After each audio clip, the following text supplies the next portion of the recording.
ब्राह्मण चोर होता है क्या? बिना जेब के कुर्ते बनवा करके सिलवा करके ब्राह्मणों को पहनाया है। क्या देश के सारे पुजारी चोर हैं? एक मंदिर जो बनाया है उसको तो बचा नहीं पा रहे हो। एसआईटी की रिपोर्ट तक सार्वजनिक है, लेकिन चंपत राय का इस्तीफा सार्वजनिक नहीं है। चंपत राय के साथ भी क्या हो रहा है? जिन रामलला विराजमान ने मुकदमा जीता, आज वही गायब है। गर्भगृह में प्रधानमंत्री जा सकता है, राष्ट्रीय स्वयंसेवक संघ का संघ चालक जा सकता है, मुख्यमंत्री जा सकता है, राज्यपाल जा सकता है, लेकिन अयोध्या का संत नहीं जा सकता। 5000 संतों में किसी को मौका दिया? बहुत बड़े संत हैं, विद्वान भी हैं। काल्पनिक भारत माता का चित्र लगा। आज राम जी यहाँ छोटे हो चुके हैं और कोने में जा चुके हैं। तो राष्ट्रीय स्वयंसेवक संघ के लोगों ने इस समय अयोध्या की मेधा पर कब्जा कर लिया है। आरएसएस अपने कार्यालय में राम जी का चित्र नहीं लगा सकता। इस समय यहाँ पर राम जी का मुख्य कर्ता धर्ता बन करके बैठ गया है। सत्येंद्र दास जी ने जिसकी पूजा की, वो मूर्ति कहाँ है? यही मोहन भागवत है। घोषणा की है कि हिंदू बच्चे अगले 50 साल के लिए अपने देवी देवता भूल जाएं। सब कुछ नकली। एक दिया तक राम जी के नाम से गाय के घी का नहीं जला सके, वो ब्राह्मणों का अपमान कर रहे हैं। गर्भगृह में प्रधानमंत्री जा सकता है, गर्भगृह में राष्ट्रीय स्वयंसेवक संघ का सब संघ चालक जा सकता है, गर्भगृह में मुख्यमंत्री जा सकता है, गर्भगृह में राज्यपाल जा सकता है, लेकिन अयोध्या का संत नहीं जा सकता। यहाँ तक कि ट्रस्ट के नाम मात्र के अध्यक्ष बना गए नृत्य गोपाल दास जी का भी हम लोगों ने चित्र नहीं देखा कि वो भी गर्भगृह में जाके भगवान को फूल चढ़ा सके। बताइए, चढ़ाया? आपने 5000 संतों को बुलाया प्रतिष्ठा के नाटक में। 5000 संतों में किसी को मौका दिया कि वो भगवान के चरणों में एक पुष्प कम से कम अर्पित कर सकें? आप लोग कभी गर्भगृह में जाके भगवान को पुष्प अर्पित कर पाए?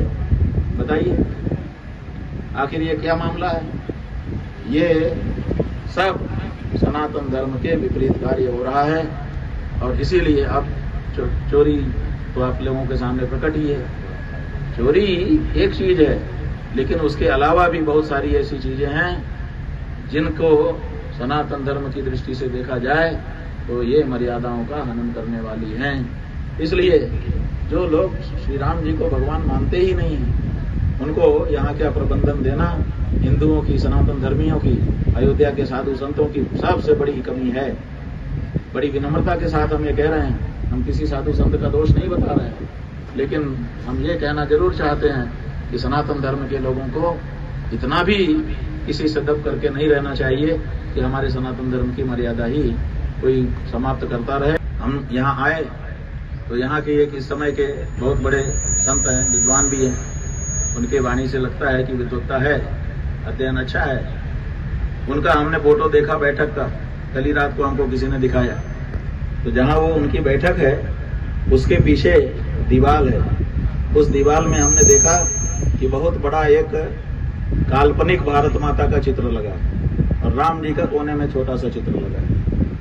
माने अयोध्या की परिस्थिति का वर्णन इससे निकल करके आ जाता है कि आज राम जी यहाँ छोटे हो चुके हैं और कोने में जा चुके हैं और सेंट्रल पोजीशन पर वो भारत माता आ चुकी है जिसका किसी शास्त्र में कोई वर्णन नहीं है, जो केवल संघ की कल्पना है। तो राष्ट्रीय स्वयंसेवक संघ के लोगों ने इस समय अयोध्या की मेधा पर कब्जा कर लिया है और राष्ट्रीय स्वयंसेवक संघ के लोग राम जी को भगवान भी नहीं मानते। इनके कार्यालय में राम जी का फोटो आप नहीं देखेंगे।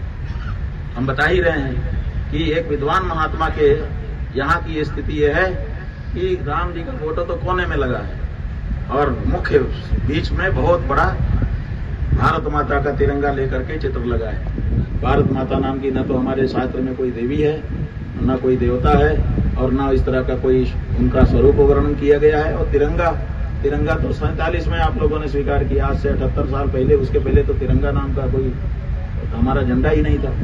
तो ऐसी परिस्थिति में धार्मिकों की मेधा पर इस समय अधार्मिक लोगों का कब्जा हो चुका है। केवल जमीन पे नहीं, आपकी बुद्धि पे, आपकी प्रतिभा पे, आपके चिंतन पे भी ये लोग कब्जा कर रहे हैं। इस बारे में सजग होने की हम समझते हैं कि आवश्यकता है। जो आरएसएस अपने कार्यालय में राम जी का चित्र नहीं लगा सकता, वो आरएसएस इस समय यहाँ पर राम जी का मुख्य कर्ता धर्ता बन करके बैठ गया है, जो ये बहुत आपत्तिजनक है। और इसके साथ साथ एक जो बड़ी बात है वो ये है कि चंदा चोरी की, चढ़ावा चोरी की बात की जा रही है। यहाँ तो मूर्ति चोरी भी भगवान की हो चुकी है। 1992 तक, 1950 ईस्वी से लेकर के 92 तक जो रामलला वहां पर थे, लालदास जी पुजारी जी ने जिनकी पूजा की थी, सत्येंद्र दास जी ने जिसकी पूजा की थी, वो मूर्ति कहाँ है? 92 तक थी, 92 के बाद वो चोरी हो गई। कौन चुरा के ले गया कैसे कहा जाए, लेकिन आए तो यही लोग थे, यही लोग ले गए होंगे। उसके बाद से फिर राजा साहब के दादी की मूर्ति चाह भाई की ला करके नरसिंह राव ने रखवाया।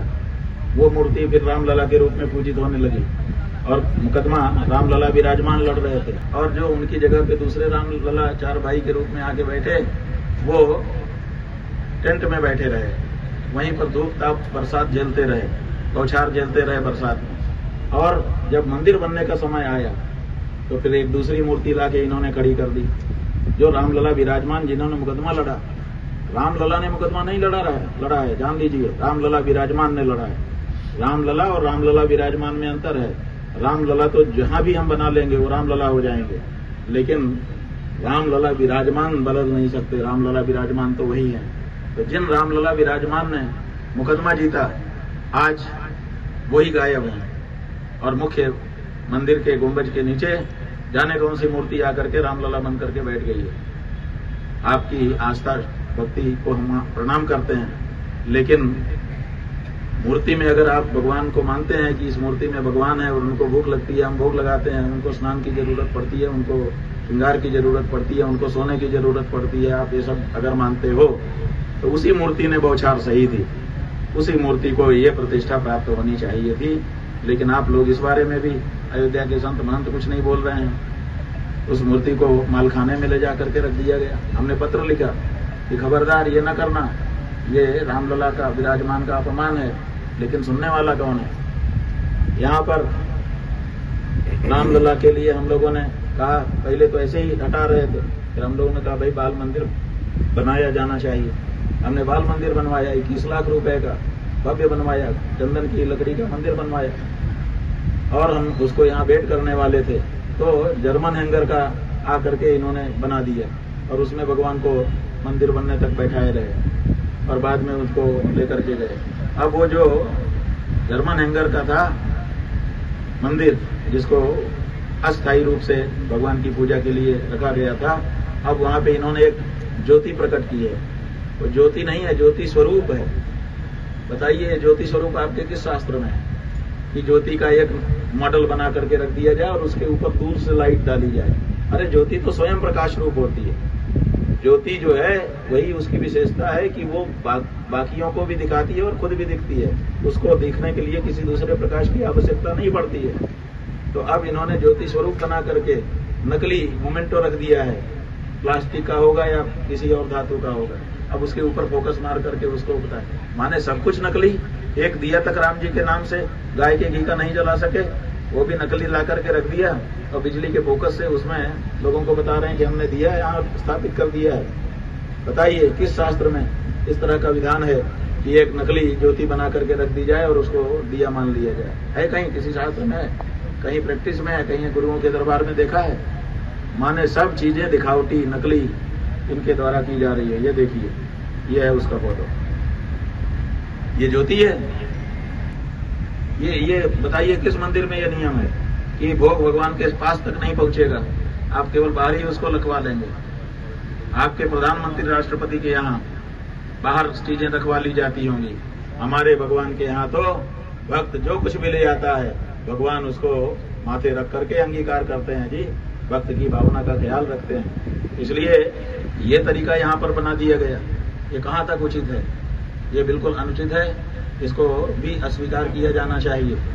आपको अगर पवित्रता का ख्याल है तो हमारे वाराणसी में जो हमारे महंत जी थे उन्होंने व्यवस्था बना दी कि बाहर दुकान का बनाया हम नहीं चढ़ाएंगे, अंदर भगवान के पास हम ही बनवाएंगे शुद्ध, उसको आप लीजिए, उसको चढ़ाइए। लेकिन वो शुद्ध बनाते हैं और बना करके पहले भक्त के हाथ में देते हैं। भक्त भगवान के पास लेकर के जाता है, पुजारी के हाथ में देता है और पुजारी भगवान के पास ले जाकर के भोग लगा के उनको प्रसाद वापस करता है।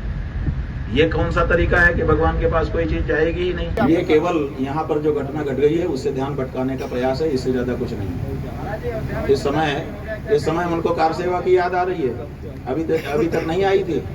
वो ब्राह्मणों का अपमान कर रहे हैं। उन्होंने बिना जेब के कुर्ते बनवा करके, सिलवा करके ब्राह्मणों को पहनाया है और पहना करके आप वीडियो बनवाया है आप लोगों से। ब्राह्मण चोर होता है क्या? रविंद्रपुरी ने ब्राह्मणों का अपराध किया है, ब्राह्मणों के ऊपर शंका उत्पन्न कर दी है, बिना जेब का कुर्ता पहना करके उनको चोर सिद्ध किया है। क्या देश के सारे पुजारी चोर हैं? ऐसा उनको नहीं करना चाहिए। महाराज जी, कार सेवा नहीं होनी चाहिए। हाँ जी, क्या कार सेवा नहीं होनी चाहिए? नहीं, इसी समय क्यों होनी चाहिए बताओ? जिस समय चोरी का, आपके घर में चोरी हो रही है, एक मंदिर जो बनाया है उसको तो बचा नहीं पा रहे हो, और दूसरे मंदिर के लिए कार सेवा के लिए बड़ा तुमके अंदर बल आ गया है। ये क्या तरीका है? पहले अपने मंदिर को तो शुद्ध पवित्र करो, वो तो कर नहीं पा रहे हो। दूसरा मंदिर और बना लूंगा, वहां भी चोरी करूंगा। ऐसी कार सेवा से कोई कार सेवा होती है? पहले जो प्रसंग सामने होता है उसका निपटारा किया जाता है। क्या चीज? हम तो मुकदमा लड़ रहे हैं। हमने मुकदमा लड़ करके राम जन्मभूमि पाई है, कृष्ण जन्मभूमि का भी मुकदमा हम लड़ रहे हैं। और आप बताओ? हम तो कर रहे हैं, हमारा मुकदमा दाखिल है, पैरवी कर रहे हैं, हम निरंतर कर रहे हैं। ढिंढोरा नहीं पीटते हैं, ढिंढोरा नहीं पीटते हैं, हम अपना काम कर रहे हैं। हम वहाँ के लिए भी लड़ रहे हैं और विश्वनाथ जी के भी लिए लड़ रहे हैं, और भी कई जगह के लिए लड़ रहे हैं। अभी भोजशाला के बारे में हमारे पक्ष में फैसला है। भोजशाला में जो मुकदमा जीता गया है वो हमारा ही था। अब बोलो, हम काम कर रहे हैं, हम काम कर रहे हैं। चंदा चोरी पर जो लोग कहते हैं नैतिकता के आधार पर इस्तीफा दिया, तो कैसे देखते जो कहा नैतिकता कहाँ है? इस्तीफा देखा आपने? तो नहीं देखा तो कैसे दिया?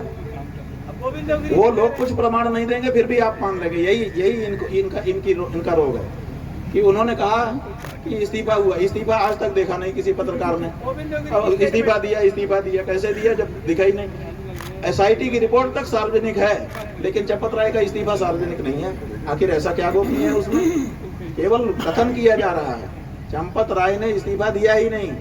बड़े चंपत राय से ऊंचे ऊपर के जो लोग थे उन्होंने इस्तीफा दिया प्रचार कर दिया, और बेचारे का बलि ले ली, ट्रस्ट के प्रस्ताव में कर दिया कि स्वीकार किया गया। अब क्या करे वो? आप समझिए कि उसके साथ भी क्या हो रहा है, चंपत राय के साथ भी क्या हो रहा है। उसने इस्तीफा दिया नहीं, उसका इस्तीफा सार्वजनिक हुआ नहीं। उसके बड़े लोगों ने कह दिया कि दिया, और बाद में स्वीकार भी किया। अब वो क्या करे? अब खंडन नहीं कर पाता, क्योंकि उसकी इतना कैलिबर नहीं है कि अपने बड़ों का खंडन कर दे कि नहीं मैंने नहीं दिया। आपके राज्य की खबरें, आपके शहर की खबरें सबसे पहले जानने के लिए देखते रहें अमर उजाला। चैनल को सब्सक्राइब जरूर कर लें और पाएं हर अपडेट।